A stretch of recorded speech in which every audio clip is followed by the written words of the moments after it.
Good morning, dear students. Welcome to Eastern English classes. दोस्तों, हम आपके लिए वीडियो बनाकर लेकर आते हैं और मैं आशा करता हूं कि आप इन वीडियो को देखते होंगे, शेयर भी करते होंगे। अगर नहीं करते हो तो शेयर भी करें, सब्सक्राइब भी करें ताकि आपके पास हमारा हर वीडियो आकर पहुंचे। और जो हमारे वीडियो में जो कमियां रह जाती हैं उनको भी कमेंट सेक्शन में जाकर के ड्रॉप करें ताकि हमको पता चले कि हम कहाँ कुछ कमियां को भूल कर रहे हैं। आइए आज हम फिर से आपके लिए लेकर आए हैं फ्लेमिंगो बुक्स का पोइट्री सेक्शन और उसमें लाए हैं हम पोएम कीपिंग क्वाइट। तो देखिए दोस्तों, कीपिंग क्वाइट को लिखा है पाब्लो नेरूडा ने और इस पोएम के अंदर क्या बताया है तो आइए बात करते हैं, चर्चा करते हैं। In this poem Neruda talks about the necessity of quiet introspection and creating a feeling of mutual understanding among human being. तो देखिए दोस्तों, जैसा कि पोएम का नाम सजेस्ट कर रहा है कीपिंग क्वाइट यानी कि शांति बनाए रखें, तो इस पोएम के अंदर इसी के बारे में बताया गया है। अगर हम इस पोएम की समरी लिखें, इस पोएम का जो भी मैसेज वगैरह है वो लिखें, थीम लिखें, तो यही है कि इस पोएम में शांति के बारे में बातें की गई हैं कि किस तरह से हमें शांति बनाए रखनी है और शांति क्यों बनाए रखनी है और उसका क्या परिणाम होगा। तो देखिए इसका मैसेज है कि इस पोएम के अंदर नेरूडा टॉक्स अबाउट, नेरूडा बात करते हैं the necessity of quiet introspection यानी क्वाइट इंट्रोस्पेक्शन, एक शांत आत्मचिंतन की आवश्यकता के बारे में बात करते हैं। दूसरा पॉइंट है creating a feeling of mutual understanding, एक म्यूचुअल अंडरस्टैंडिंग यानी आपसी समझ की एक फीलिंग यानी भावना की क्रिएट करने का, एक आपसी समझ की भावना को अमंग ह्यूमन बीइंग यानी जो मनुष्य जाति है उनके बीच में, उनके अंदर एक आपसी समझ की भावना को क्रिएट करें यानी उनको विकसित करें। इन दो बातों को इस पोएम के अंदर बताया है। एक तो हमें शांत होकर आत्मचिंतन करने की आवश्यकता है, दूसरा कि जो मनुष्य जाति है उनके बीच में एक आपसी समझ की भावना विकसित करें यानी एक दूसरे को समझें और हम शांत रह के आत्मचिंतन करें। इन बातों को इस पोएम के अंदर बताया गया है। तो आइए इस पोएम को पढ़ते हैं और आपके लिए देखिए। तो यहाँ पोएम शुरू हो रही है। Now we will count to 12। Now we will count to 12 and we will all keep still. यहाँ कवि नेरूडा कहते हैं कि now we will count to 12, अब हम 12 तक गिनेंगे, and we will all keep still और हम सभी शांति रखेंगे। For once on the face of the earth, और एक बार के लिए हम इस पृथ्वी पर, let us not speak in any language, late us not speak हमें नहीं बोलना चाहिए इन एनी लैंग्वेज किसी भी भाषा में। कहने का मतलब बिल्कुल शांति बनाए रखेंगे, बिल्कुल नहीं बोलेंगे इस धरती पर हम एक बार फिर। और let us stop for 1 second, और हमें 1 सेकेंड के लिए रुकना चाहिए यानी एक पल के लिए हम अब रुक जाएंगे, किसी भी भाषा में नहीं बोलेंगे। And not move our arms so much, और ना हम अपने हाथों को अब और ज़्यादा हिलाएंगे। कहने का मतलब हम जो भी कर रहे हैं सब रोक देंगे, जो भी बोल रहे हैं रोक देंगे, ना बोलेंगे ना कोई काम करेंगे, बिल्कुल अपना हिलना डुलना बंद कर देंगे इस धरती के ऊपर बस कुछ पल के लिए, 1 सेकंड के लिए। नेक्स्ट है it would be an exotic moment without rush without engine, we would all be together in a sudden strangeness. तो यहाँ नेरूडा बात करते हैं कि it would be an exotic moment, जब हम सारे कार्यों को बंद करके शांत रह करके जिस कंडीशन में आएंगे तो वह एक एक्जोटिक मोमेंट होगा, एक विचित्र क्षण होगा। विदाउट रस, बिना भाग दौड़ के, विदाउट इंजन, बिना मशीनों के, we would all be together हम बिल्कुल सभी लोग एक साथ होंगे इन ए सडन स्ट्रेंजनेस, अचानक आई हुई एक स्तब्धता में, एक स्ट्रेंजनेस में, एक विचित्रता में हम सभी लोग एक साथ होंगे। कहने का मतलब ना कोई मशीन चलेगी ना कोई भाग दौड़ होगी, सब कुछ बंद हो जाएगा और ये एक विचित्र प्रकार का क्षण होगा। नेक्स्ट है fisherman in the cold sea would not harm whales and the man gathering salt would look at his hurt hands। आगे रहा जो फिशरमैन है, मछुआरे, इन द कोल्ड सी जो ठंडे समुद्र में मछलियाँ पकड़ते हैं, would not harm whales वे वेल्स को नुकसान नहीं पहुंचाएंगे। कहने का मतलब मछलियाँ पकड़ना बंद कर देंगे। And the man gathering salt, और वह आदमी जो नमक इकट्ठा कर रहा है, would look at his hurt hand, वह अपने जो चोटिल हाथ हुए हैं उनकी तरफ देखेगा, जो नमक से शांत रह करके और हम अपने कार्यों को रोक करके जो भी कर रहे हैं उनके बारे में सोचेंगे कि हम उनको देखेंगे कि हम जो कर रहे हैं उसका परिणाम क्या है, क्या ये सही है। तो इस तरह से कभी बात करता है। नेक्स्ट देखिए, those who prepare green wars with gas, wars with fire, victory with no survivor. Those वे लोग जो प्रिपेयर ग्रीन वार, जो शीत युद्ध की तैयारी करते हैं, वार्स विद गैस, जो गैसों से, जो परमाणु बम है, बम वगैरह से होने वाले युद्धों से उनके लिए तैयारी करते हैं। वार्स विद फायर, जो बंदूक, गोली, तोप, इनसे युद्ध करने की तैयारियां करते हैं। विक्ट्री विद नो सर्वाइवर, और जीत किसी भी सर्वाइवर के साथ नहीं रहती है। तो देखिए आगे वहाँ ये कहने के मतलब है कि would put on clean cloth. ये जो सारे लोग हैं जो युद्धों की तैयारी करते हैं, ये सभी लोग पुट ऑन क्लीन क्लॉथ्स, ये नए कपड़े पहनेंगे। And walk about with their brothers, और अपने भाइयों के साथ घूमेंगे यानी चलेंगे। तो यहाँ कहने का मतलब ये है कि जो लोग, जिन लोगों के विचार में, जिनके दिमाग में युद्ध करने की बातें हैं, वे लोग नए कपड़े धारण करने का मतलब है कि नए विचार धारण करेंगे। जो उनके पुराने विचार हैं युद्ध लड़ने के, किसी भी प्रकार के युद्ध लड़ने के जो विचार हैं, उन सारे विचारों को छोड़ करके नए विचार धारण करेंगे और एक दूसरे के साथ चलेंगे, यानी साथ साथ रहेंगे, अपने भाई बंधुओं के साथ रहेंगे, मतलब युद्ध नहीं लड़ेंगे। इन द सैड, छाया में जाएंगे, डूइंग नथिंग, और कुछ नहीं करेंगे, हिल मिल के रहेंगे, यानी शांत रह करके वो इन सारे कार्यों के बारे में विचार करेंगे और फिर एक दूसरे को समझेंगे, आपसी समझ विकसित करके। तो वो कुछ नहीं करेंगे और एक दूसरे के साथ रहेंगे। What I want should not be confuse. अब यहाँ नरोड़ा कहते हैं कि वॉट आई वॉन्ट, जो कुछ मैं चाहता हूँ, शुड नॉट बी कन्फ्यूज, आपको उस बात से कन्फ्यूज नहीं होना चाहिए। विद टोटल इनएक्टिविटी, यानी मैं जो पूरी निष्क्रियता की बात नहीं कर रहा हूँ, तो इस बात के लिए आपको कन्फ्यूज नहीं होना चाहिए। और life is what it is about, जीवन, लाइफ इज वॉट, लाइफ वह जो कुछ भी है, इट इज़ अबाउट इट, यह इसी के बारे में है।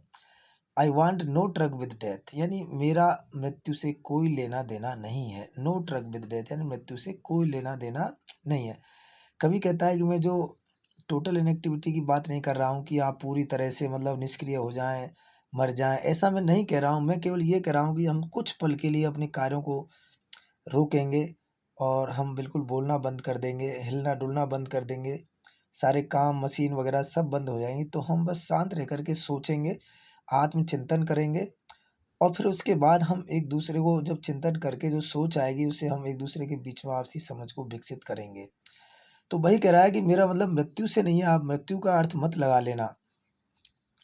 If we were not single minded about keeping our lifes moving, यदि हम हमारे जीवन को चलाए रखने में सिंगल माइंडेड यानी एक संकीर्ण विचार वाले नहीं होते, तो and for once would do nothing, और हम एक बार के लिए कुछ नहीं कर पाते। परहैप्स, शायद ए ह्यूज साइलेंस, शायद एक बहुत बड़ी शांति, माइट इंटरप्ट दिस सैडनेस, इस दुख, ये जो हमारा दुख है, एक जो उदासी है, इसको, ये एक बहुत बड़ी जो साइलेंस है वही इंटरप्ट यानी इसमें बाधा डालेगी, इसको तोड़ेगी। ये हमारी सैडनेस क्या है जिसको बहुत बड़ी शांति तोड़ सकती है। नेवर अंडरस्टैंडिंग अवर सेल्फ, यानी हम अपने आप को समझ ही नहीं पाते। हमारे जो अपने आप को नहीं समझने की जो दुख है, इसको एक बहुत बड़ी शांति तोड़ देगी। Of threatening our self with death, और हम सभी लोग खुद मृत्यु से भाग रहे हैं, मृत्यु से डर रहे हैं। Perhaps the earth can teach us, शायद ये पृथ्वी हमको सिखा सकती है।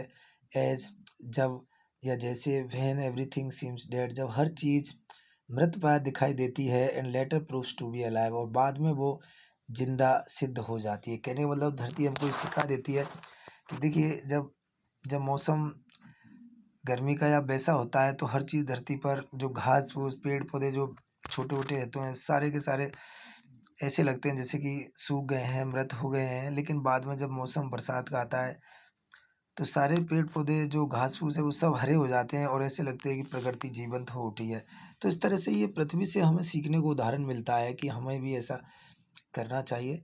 Now I will count up to 12, अब मैं फिर से 11, अब मैं 12 तक गिनूंगा। And you keep quiet and I will go, और आप शांति रखोगे, एंड आई विल गो, और मैं चला जाऊंगा। तो इस तरह से कीपिंग क्वाइट जो पोएम है नेरूडा, इसके बारे में एक तो शांत रहकर आत्मचिंतन करने की बात करते हैं, और दूसरी बात कि हम लोग आपस में एक दूसरे को समझने की एक भावना को विकसित करें, ये सारी बातें इसके अंदर बताते हैं। अब आइए दोस्तों, इस पोएम के अंदर जो इम्पोर्टेंट क्वेश्चन है उनके बारे में बात करते हैं। आइए देखिए दोस्तों, फर्स्ट क्वेश्चन है what is the theme of the poem keeping quiet. तो यहाँ पर कीपिंग क्वाइट जो पोएम है इसकी थीम के बारे में क्वेश्चन पूछा है। तो आइए देखते हैं। In this poem Pablo Neruda talks about the necessity of quiet introspection. He talks about the necessity of creating a feeling of mutual understanding among human being। तो देखिए, पहले ही बता चुका हूँ पार्ट में कि यहाँ इस पूरी पोएम के अंदर नरूडा जो हैं वो बात करते हैं कि शांत होकर के आत्मचिंतन के बारे में और मनुष्य जाति के बीच में एक आपसी समझ की भावना विकसित करने के बारे में। यही इस पोएम की थीम है, दो बातों के बारे में। नेक्स्ट क्वेश्चन है what will counting up to 12 and keeping still help us achieve. यानी व्हाट विल, क्या, काउंटिंग अप टू 12 यानी 12 तक गिनने में और कीपिंग स्टिल यानी शांति रखने में हेल्प अस अचीव, हमको क्या चीज़ प्राप्त करने में मदद करेगी ये चीज़, यानी हमें क्या मिल जाएगा यदि हम 12 तक गिने और शांत रहें तो देखिए यहाँ नेरूडा पूछता है, answer we shall achieve a peaceful atmosphere. यदि हम ऐसा करेंगे, यदि हम 12 तक गिनेंगे और हम शांति रखेंगे तो हमको एक पीसफुल एटमोसफियर प्राप्ति होगी, यानी एक शांत वातावरण की प्राप्ति होगी। और we will stop our activities for a moment, हम एक पल के लिए हमारी एक्टिविटीज़ को रोक देंगे, थोड़ा रेस्ट मिलेगा। We will think about our works, हम हमारे कार्यों के बारे में भी विचार करेंगे। वी विल फील इट, और हम ये महसूस करेंगे ए स्ट्रेंज मोमेंट, और इस चीज़ को हम एक विचित्र, एक अजनबी, एक अनोखा पल या अनोखा ही पल या अनोखा समय महसूस करेंगे।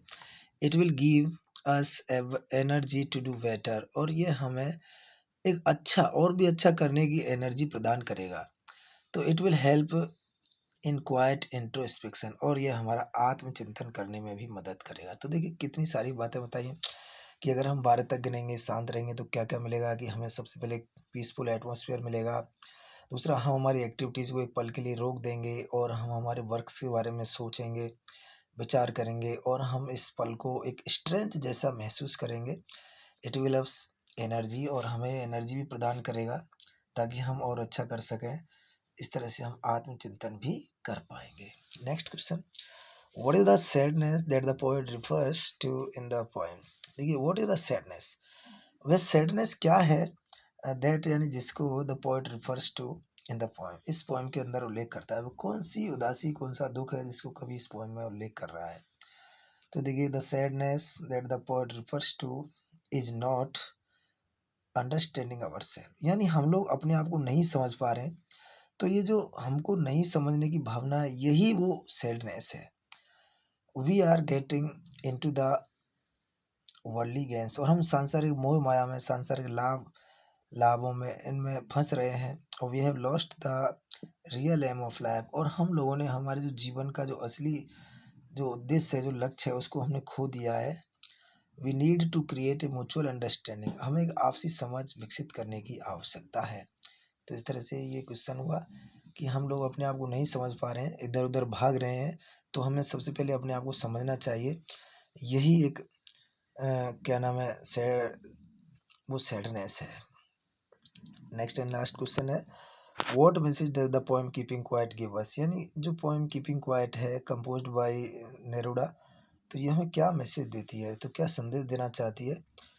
इसी क्वेश्चन को हम लिख सकते हैं समरी ऑफ द पोएम, यानी इस पोएम की जो कीपिंग क्वाइट है उसी समरी के रूप में भी इसका आंसर लिख सकते हैं। ये बड़ा क्वेश्चन है 60 to 80 वर्ड वाला, तो वैसे इस बार 60 वर्ड्स का आएगा, तो ये वही क्वेश्चन है। देखिए, तो इन दिस पोएम, इस पोएम के अंदर the poet Pablo Neruda says, Neruda कहते हैं that we need quite introspection, हमें एक आत्मचिंतन की आवश्यकता है। We should introspect our actions, हम लोगों को हमारे जो एक्शन है, हमारे जो कार्य हैं, उनके बारे में आत्मचिंतन करना चाहिए। We should redetermine our future plans, और हमारे जो भविष्य की योजना है उनको हमें रीडिटरमाइन यानी पुनः निर्धारण करना चाहिए।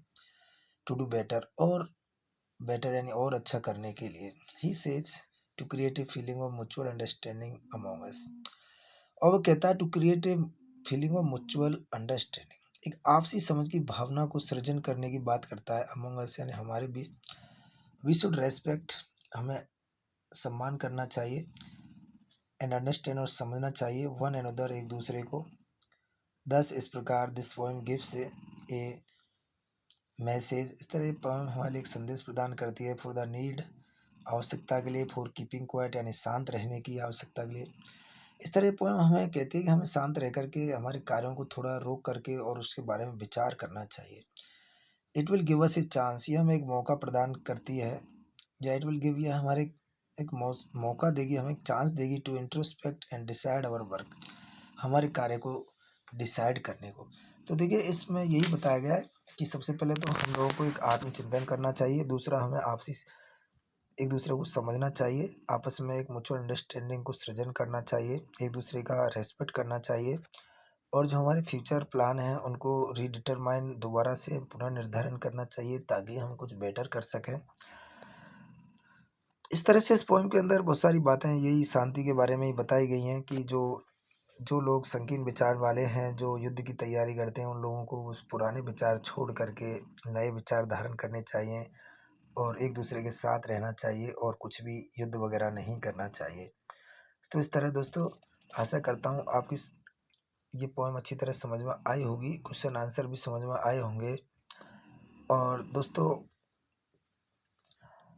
मैं ये भी आपसे उम्मीद करता हूँ कि आप वीडियो को अधिक से अधिक लाइक करने के लिए इधर उधर शेयर करें, और बार बार वीडियो को देखें अगर समझ में नहीं आए तो।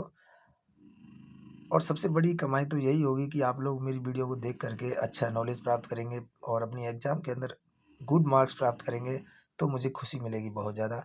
जब आपके इंग्लिश में अच्छे नंबर आएँ तो कमेंट सेक्शन में, जो कमेंट का जो पार्ट है उसमें कमेंट करके ज़रूर बताएं एग्ज़ाम के बाद।